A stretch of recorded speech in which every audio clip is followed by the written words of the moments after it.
In today's video, I'm going to teach you how to set up and configure a project Gantt chart in Smartsheet, including dependencies and resource management. First, open your project sheet in Smartsheet. Make sure you're on the main grid view where you can see all your tasks in a table format. This is often called the project or task sheet, and it's where your columns like task name, start, finish, and assign to will live. Once your sheet is open, start in the table view. This is the standard spreadsheet style view where you can easily see and edit your data. If you're not already there, click on the option labeled Table so you have a clean overview of your rows and columns before switching to any visual timeline. Next, switch over to the Gantt view. You may see a button or tab labeled Gantt near the top of the screen. Click on it to split your screen into two sections: the familiar table on the left and the timeline with bars on the right.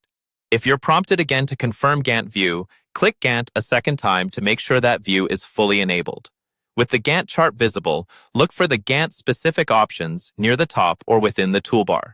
You'll see an area where you can adjust chart-related settings. Click on the highlighted control to open the Gantt options. This might look like a small drop-down or an icon near the chart. Within those options, click on the highlighted area again to access more advanced settings. Here, you'll typically find configuration options for dependencies, working days, and other project controls. Now, enable dependencies. Find and click on the Dependencies option. This tells Smartsheet to treat your start and finish dates as linked so that tasks can drive each other's schedules. After selecting dependencies, click on Edit to review or confirm the default settings. In most cases, the default dependency columns, like predecessors and duration, will already be selected. Once you've confirmed everything looks correct, click OK. If a second confirmation box appears, click OK again to apply the changes. Next, open the Gantt timescale settings. Click on the Gantt timescale controls to adjust how your timeline is displayed. This is where you can zoom in or out on your schedule. Then switch over to Resource Management. Click on Resource Management to turn on allocation tracking so you can see who is assigned to which tasks and avoid overbooking.